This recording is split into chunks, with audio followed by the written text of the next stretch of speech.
오늘 이 시간 누가복음 17장 5절에서 10절 말씀으로 우리에게 믿음을 더하소서라는 제목으로 우리 함께 말씀을 나누고자 합니다. 당황하셨죠? 제가 제일 당황했습니다. 목사님께서 지금 금요일부터 몸이 많이 안 좋으셨어요. 그래서 오늘까지도 좀 회복하시려고 애를 쓰셨는데 좀 여의치 않아서 제가 이 자리에 서게 됐습니다. 우리 목사님 위해서 좀 기도해 주셨으면 감사하겠습니다. 특별히 명절 기간이라 병원 진료도 쉽지 않고요. 그래서 좀 잘 회복되실 수 있도록 우리 함께 위해서 기도해 주셨으면 감사하겠습니다. 오늘 말씀, 우리 본문이 굉장히 짧지만 의미심장한 간구가 있고 그 간구로부터 말씀이 시작됩니다. 첫 번째 5절 말씀에서 사도들이 주께 여짜오되 우리에게 믿음을 더하소서라고 이렇게 기도를 합니다. 여러분, 제자들은 특별히 이제 사도들 같은 경우 예수님 곁에서 직접 말씀을 듣고요, 또 수많은 주님의 이적들을 직접 보고 경험했던 사람들입니다.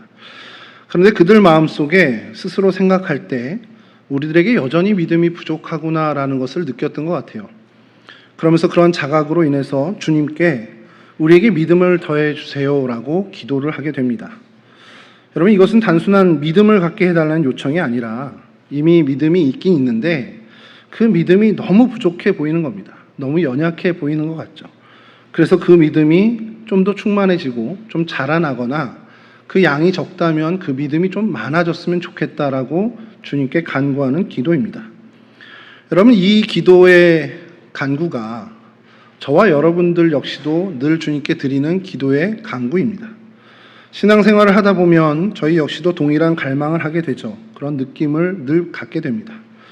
예배를 드리고 기도를 하고 하나님 말씀 배우면서 살아가는데, 그래서 나는 좀 신앙인이구나, 나는 그래도 하나님 백성이구나라고 조금 괜찮은 사람이지라는 생각으로 살다가 정작 현실을 맞닥뜨리고 그 세상의 무게에 우리가 짓눌릴 때 전혀 신앙인 같지 않은 나의 모습을 발견하게 되죠. 그러면서 스스로 개탄합니다. 내게 믿음이 없구나. 내가 정말 연약한 믿음을 갖고 있구나. 그런 세상의 도전 앞에 점점 작아지는 내 자신의 믿음을 발견하면서 우리 역시도 오늘 본문의 제자들처럼 주님, 내게 믿음을 더해 주십시오라고 기도하곤 합니다. 근데 오늘 본문으로 돌아가세요. 제자들이 왜 갑자기 자신들의 믿음이 연약해 보이고 혹은 갖고 있는 믿음이 이렇게 적게 느꼈을까라는 생각을 좀 해볼 필요가 있습니다. 도대체 왜 주님께 믿음을 더해 달라고 요청했을까? 어떤 세상의 문제 혹은 어떤 어려움을 맞닥뜨렸길래 내가 믿음이 부족하구나라는 것을 자각했을까라는 겁니다. 그럼 오늘 본문의 앞선 그 장면에 무슨 내용이 있었는지 우리가 기억할 필요가 있죠.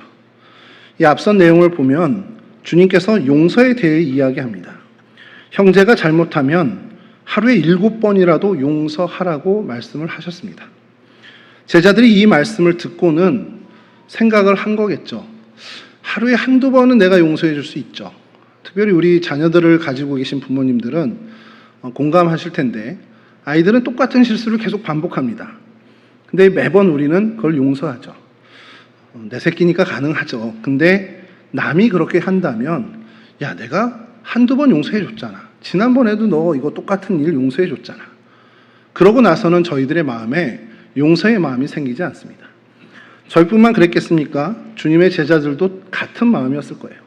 근데 주님께서 하루에 7번이라도 용서해 줄 수 있다면, 같은 일을 반복해서 용서를 구하면 그 7번이라도 똑같이 용서를 하라라는 것이 주님의 요구셨습니다.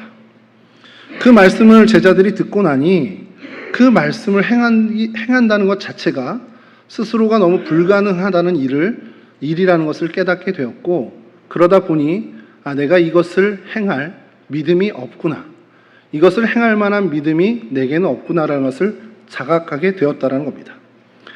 한두 번은 용서할 수 있겠지만 7번까지 반복되는 잘못을 용서한다는 것, 사실 이것은 인간의 한계로는 불가능한 일처럼 느껴집니다. 그래서 제자들은 주님께 요청을 한 겁니다. 주님, 말씀하신 그것을 우리가 행할 수 있으려면 우리에게 믿음이 더 필요합니다. 우리에게 믿음을 더하소서. 이렇게 요청한 거죠. 결국 그들의 기도는 주님의 말씀에 대한 순종을 하기 위해 그 필요한 믿음, 즉 용서를 위한 그 믿음, 그 사랑을 위한 믿음을 주님께 요청한 것입니다. 저는 이 본문을 우연치 않게 접하게 되거나 어떤 큐티의 순서에 의해서 이 본문을 접할 때마다 제가 이제 목회하다 만나게 된 청년 한 명이 꼭 떠오릅니다. 그 청년이 정말 어렵게 직장에 취업을 했습니다. 그리고 그 직장 생활을 하면서 낯빛이 점점 어두워져 가는 것을 제가 보게 됐어요. 아니나 다를까 얼마 지나지 않아서 저에게 찾아와서 상담 요청을 했습니다. 그래서 이야기를 들어보니까 우리로 말하면 이제 사수죠. 직장에 상사가 있는데 자기를 그렇게 힘들게 한다라는 거예요. 부당한 대우를 하는 것뿐만 아니라 하나하나 계속 꼬투리를 잡아가면서 너무 힘겹게 하더라는 겁니다. 그러면서 그에게 계속해서 어떻게 보면 잘못된 상황으로 그를 몰아넣기도 하고 또 그에게 실수를 많이 하는 거죠. 더 이상 다니기 어려울 것 같다라는 그 이야기를 저에게 해왔습니다. 근데 그 어머니를 제가 잘 아는데 그 어머니가 이 친구가 취업됐을 때 너무 기뻐하셨거든요. 그 모습이 계속 생각나니까 선뜻 저도 그래 때려쳐 그만둬 이 얘기를 못 하겠더라는 겁니다. 그래서 우리 같이 한 몇 주만 기도해 보자. 그래도 안 되면 그때 다시 생각해 보자라고 그렇게 마무리를 했습니다. 그리고 한 3, 4주 약 한 달 정도가 흐른 다음에 이 친구를 다시 만나게 됐습니다. 근데 그때는 전에보단 얼굴빛은 확실히 좋아졌어요. 그러면서 그 친구가 간증 아닌 간증을 저에게 하기 시작합니다. 저랑 이야기를 나눈 다음에 돌아가서 계속 그 문제를 놓고 주님께 기도를 했다라는 겁니다. 그런데 우연치 않게 그날 새벽에 주신 말씀이 오늘 본문이라는 거예요. 7번을 용서하라는 말씀을 이 친구가 받고 사실 그 마음을 거기에 어떻게 보면 놓게 된 겁니다. 그래서 계속 그 말씀이 생각나면서 그럼 주님 제가 한번 이 우리 직장 상사, 제 사수를 한번 용서해 보겠습니다. 라고 결단을 해본 겁니다. 근데 사실 쉽지 않죠. 계속 실패하고 어려운데도 계속 이 친구가 꾸준하게 용서해 본 겁니다. 상황은 당장 달라지지 않았죠. 그런데 점차 바뀐 것이 상황이 바뀌는 것보다 더 빠르게 그의 마음이 바뀌기 시작하더라는 겁니다. 그 상사가 괴롭히는 일들, 실수하는 일들이 못 견딜 일이 아니라 그냥 견딜 만한 일들이 되고 좀 시간이 더 지나다 보니까 저 사람이 약해서 그래 라고 그를 이해하게 되며 그 상황을 여유롭게 만끽하게 되더라는 겁니다. 시간이 지나가면서 감사한 것은 그 관계도 점차 회복되더라는 것이죠. 제가 그 친구의 간증 아닌 간증을 듣고는 이 본문을 접할 때마다 저 역시도 그 친구가 계속 떠오르면서 이 본문이 우리에게 주는 귀한 메시지를 다시 한번 되새기게 됩니다. 그리고 어제 담임 목사님께서 상황을 말씀하시면서 대신 좀 해야겠다 하셨을 때 본문을 바꿔볼까 했는데 성경 봉독을 제가 하는 게 아니라 보니까 이미 다 준비하신 1부 예배 또 2부 예배 우리 권사님들이 이걸 바꾸셔야 되잖아요. 그래서 안 되겠다 그냥 가야겠구나라는 결단으로 이 본문을 다시 들여다보니까 다시 그 친구가 생각나고 그래서 하나님이 우리에게 주신 말씀을 다시 한번 나눠야겠다라는 결단을 좀 하게 됐습니다. 이건 제 간증입니다. 여러분, 이 제자들이 오늘 본문처럼 우리에게 믿음을 더해 주십시오. 이 기도가 저와 여러분의 기도로 이어져야 합니다. 그냥 우리가 약한 믿음이고 내 믿음이 너무 적다 보니까 믿음을 더 많이 갖고 싶고 정말 큰 믿음을 갖고 싶다라는 간구가 아니라 세상 속에서 주님의 말씀대로 살고 주님이 말씀하신 것처럼 사람을 사랑하고 그들을 용서하고 그들을 인내하고 그들을 섬기기 위해서는, 즉 주님의 말씀을 실천하기 위해서는 우리 가운데 믿음이 필요하다라는 겁니다. 그래서 이 믿음을 주님께 구해야 한다라는 사실이죠. 자, 그런데 주님의 대답이 조금 우리의 기대와는 다릅니다. 그래? 너 정말 믿음을 구하는구나. 너의 그 기도를 내가 들어주마 하고서 짜잔 하고 믿음을 허락해 주시면 좋은데 주님은 전혀 엉뚱한 이야기를 하십니다. 6절 말씀인데요. 너희에게 겨자씨 하나일 만한 믿음이 있으면 이 뽕나무더러 뿌리 뽑혀 바다에 심기우라 하였을지라도 순종하였으리라. 제자들의 기대와는 다른 방식으로 주님이 말씀하십니다. 제자들은 믿음을 더해달라 했지만 예수님은 믿음의 크기가 아니라 믿음의 본질에 대해서 이야기하십니다. 여러분, 겨자씨는 매우 작은 씨앗입니다. 그러나 그 속에 생명이 있고 그 안에 살아 역사한 그런 생동감이 있기 때문에 땅에 심기만 하면 큰 나무로 자라나게 됩니다. 비록 작은 씨앗이지만 그 안에 생명이 있기에 그러한 열매를 거두게 된다는 것이죠. 믿음도 마찬가지라는 겁니다. 큰 믿음이기 때문에 역사가 일어나는 것이 아니라 그 믿음이 크든 작든 그것과는 상관없이 그 믿음이 정말 살아있는 믿음이냐 죽은 믿음이냐 거기가 관건이라는 거예요. 비록 겨자씨만한 작은 믿음이라 할지라도 그 믿음이 참된 살아있는 믿음이라면 하나님의 놀라운 역사가 일어나는 귀한 열매를 맺는 믿음이 된다라는 것이 오늘 주님의 말씀입니다. 예수님은 제자들이 믿음을 더해달라는 그 요구에 이미 너희가 가진 그 믿음을 돌아보고 그 믿음이 정말 살아있는 믿음이 되게끔 하라는데 초점을 맞추라고 말씀하고 계신 거라는 겁니다. 여러분, 우리가 살아가는 우리의 삶 속에 내가 가진 믿음이 정말 작아 보일지라도 그 믿음을 하나님께 온전히 드리고 살아있는 믿음으로 우리가 갖고 간다면, 그래서 그 믿음을 가지고 하나님의 말씀을 순종해 나아가며 정말 그 믿음이 살아 역사하도록 우리가 결단하고 실천한다면 놀라운 하나님의 능력이 우리의 삶 가운데 일어난다라는 것이죠. 마치 뽕나무가 바다에 심겨지는 그러한 기적이 일어나는 것과 같은, 우리가 전혀 상상하지도 생각하지도 못한 놀라운 믿음의 결실을 맺게 된다는 겁니다. 그러면서 주님께서 더 느닷없는 이야기로 말씀을 이어가십니다. 종의 비유를 말씀하시는데요, 우리가 잘 알고 있는 이야기죠. 어떤 한 종이 있습니다. 그 종이 주인의 명령을 따라서 밭을 갈고 또 양을 치고 하루의 고된 일과를 마치고 이제 그 일과를 다 마친 후 휴식하기 위해 집으로 돌아옵니다. 그러자 주인이 그 종을 발견합니다. 그러면 우리의 상식으로는 아유, 하루 종일 고생했다, 수고했다, 한마디 정도 해줘도 좋을 것 같은데 주님이 말씀하시는 그 이야기의 주인은 전혀 그렇지가 않습니다. 수고했다 하며 상을 주는 것이 아니라 오히려 야, 저녁밥 차려야지, 식사 준비해야지, 이렇게 새로운 일을 이 종에게 명령하더라는 것이죠. 여러분, 그 종이 어떤 마음을 품었을까? 우리가 충분히 상상할 수 있을 겁니다. 만약 내가 그 자리에 그 종이라면 어떤 마음이 들었을까라는 것을 생각해 보면 좋을 것 같아요. 저라면 짜증이 났을 것 같아요. 아, 하루 종일 일하고 돌아왔는데 아유, 애썼다 한마디 해주면 덧나나? 또 일을 시켜 먹어야 되겠나? 이런 생각을 할 수 있습니다. 저뿐만이 아니라 많은 사람들이 이 본문을 보면서 그렇게 생각할 수도 있겠지만 주님이 말씀하시는 그 이야기의 종은 전혀 우리의 생각과는 다른 모습입니다. 그 종은 자신이 한 일이 마땅한 것이라 여겼습니다. 특별한 공로가 아니라고 스스로 인정하고 있었습니다. 이 비유를 통해서 주님께서 우리에게 무엇을 이야기하고 계십니까? 결국 믿음은 순종하며 실천함을 통해 드러난다는 사실이고, 그 믿음이야말로 살아있는 믿음이요, 그 믿음을 하나님이 사용하신다라는 것이죠. 종은 주인에 따라 충성스럽게 일하는 것이 당연한 것으로 여기는 사람들입니다.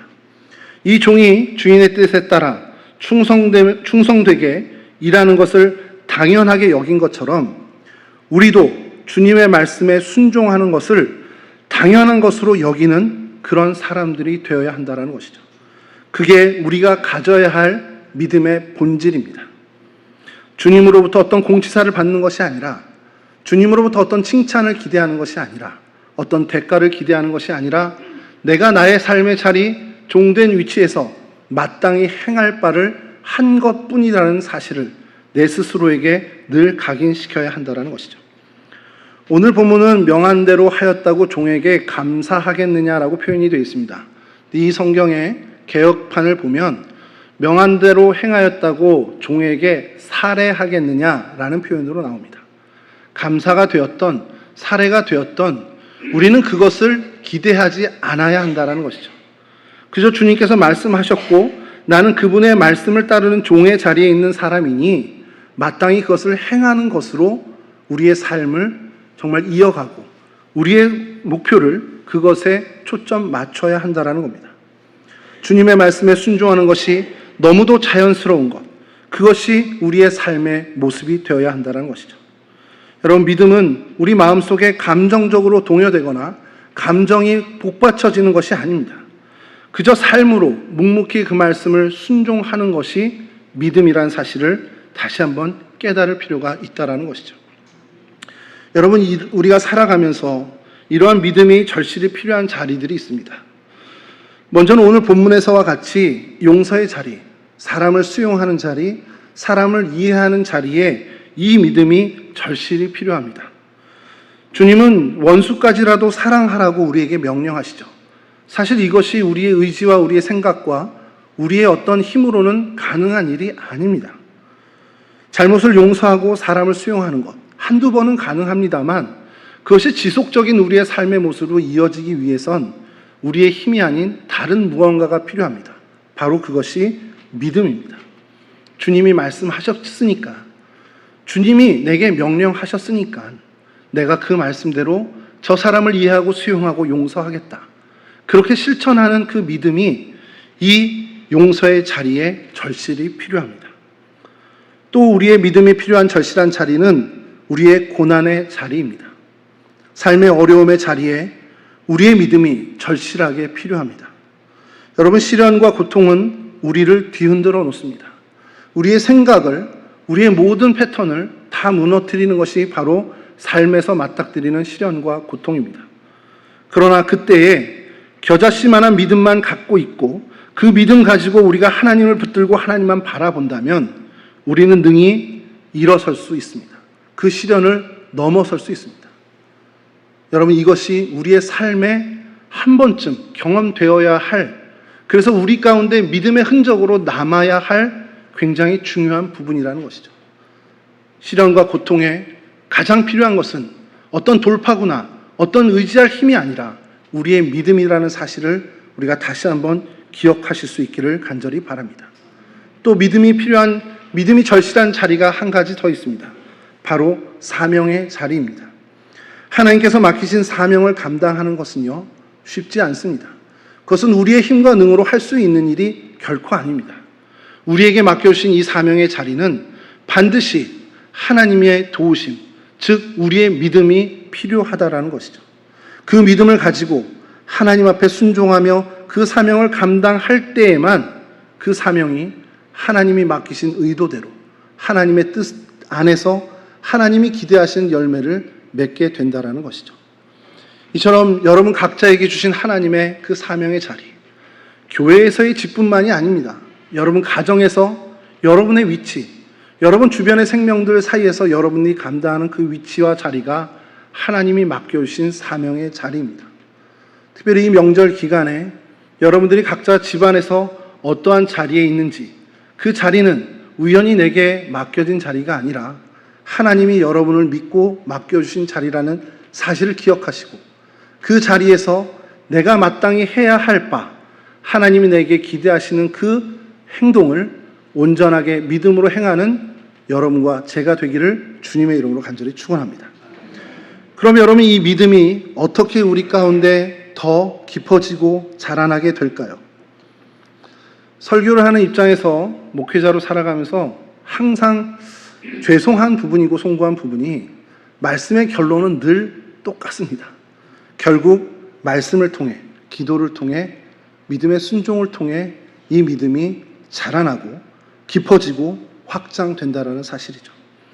믿음은 들음에서 나고 들음은 그리스도의 말씀으로 말미암는다는 로마서 말씀처럼 우리가 주님의 말씀을 가까이 할 때에 우리의 믿음은 자라나게 되어 있습니다.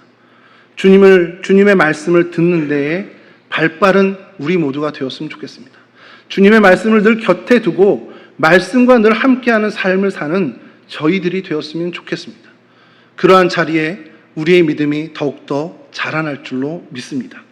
또한 기도를 통해 우리의 믿음은 점점 더 깊어집니다. 제자들처럼 믿음을 구하는 기도를 드리시기 바랍니다.